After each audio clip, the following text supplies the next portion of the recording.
एक बार किसी महात्मा से कोई पूछता है, महात्मा जी, ईश्वर इतना अन्यायी कैसे हो सकता है?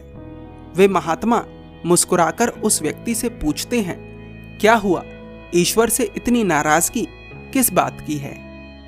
वह लड़का कहता है, मैं सुंदर हूं, मेरा शरीर बलवान है, परंतु फिर भी मेरा विवाह एक कुरूप स्त्री के साथ हुआ है, और मेरा चचेरा भाई ना तो दिखने में सुंदर है और ना ही बलवान है, फिर भी उसका विवाह एक सुंदर स्त्री के साथ हुआ है।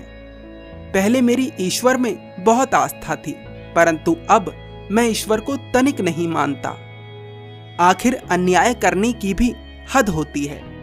कभी कभी मन करता है कि सब कुछ छोड़कर भाग जाऊं। मन अक्सर अशांत रहता है, ना तो कुछ करने का मन करता है और ना ही घर जाने का मन करता है। कल मेरे एक मित्र ने बताया था कि लोग आपके पास मन की शांति प्राप्त करने आते हैं, इसीलिए मैं आपके पास आया हूं। वे महात्मा उस लड़के से कहते हैं, सही जगह आए हो, अब मेरी बात ध्यान से सुनो। जीवन में हमें जो कुछ भी प्राप्त होता है उसके पीछे दो कारण होते हैं। पहला हमारे खुद के कर्म और दूसरा हमारे परिवार व समाज के कर्म।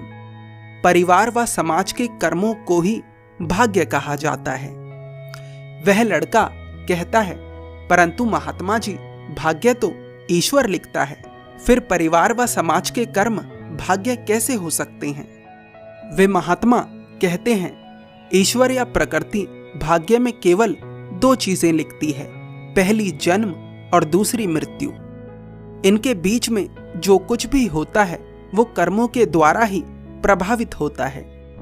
इसे समझने के लिए मेरे कुछ प्रश्नों के उत्तर दो। क्या विवाह से पहले तुम्हारी कोई प्रेमिका थी?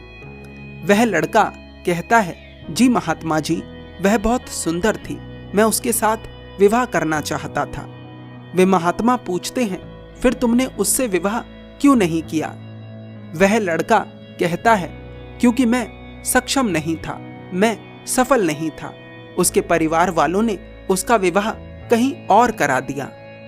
वे महात्मा उस लड़के से पूछते हैं, तुम सफल क्यों नहीं थे? वह लड़का उत्तर देता है, शायद मैंने पूरा प्रयास नहीं करा। वे महात्मा कहते हैं, तुमने पूर्ण प्रयास नहीं किया, इसलिए तुम उसे नहीं पा सके जिसे तुम पाना चाहते थे।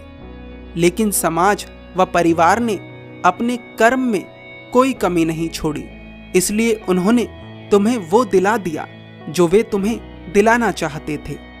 क्या इसका अर्थ ये है कि समाज व परिवार तुम्हारे दुश्मन हैं? नहीं, वे तुम्हें तुम्हारी योग्यता के हिसाब से ही चीजें दिलवाते हैं, ना उससे कम ना ज्यादा। गलती तुम्हारी थी कि तुमने पूरा प्रयास नहीं करा था। वह लड़का कहता है, परंतु महात्मा जी, मैंने ऐसे भी लड़के देखे हैं जो पूरा प्रयास करते हैं और फिर भी असफल रह जाते हैं। वे महात्मा पूछते हैं, तुम्हें कैसे पता कि उन्होंने पूरा प्रयास किया था? लड़का उत्तर देता है, ऐसा वही बताते थे। वे महात्मा कहते हैं, जो पूर्ण प्रयास करता है वह कुछ बताता नहीं है, क्योंकि पूर्ण प्रयास का अर्थ होता है सफलता।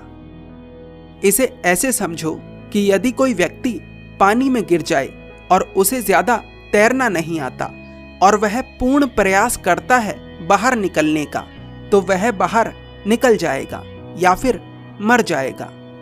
निकल जाना सफलता है और मर जाना पूर्ण प्रयास है। शब्दों में पूर्ण प्रयास व्यक्त कर दिया, इसका मतलब पूर्ण प्रयास किया ही नहीं। अब तुम्हारे पास दो विकल्प हैं। पहला, जो तुम्हें मिला है उसे स्वीकार करो और जो आगे पाना चाहते हो उसके लिए पूर्ण प्रयास करो।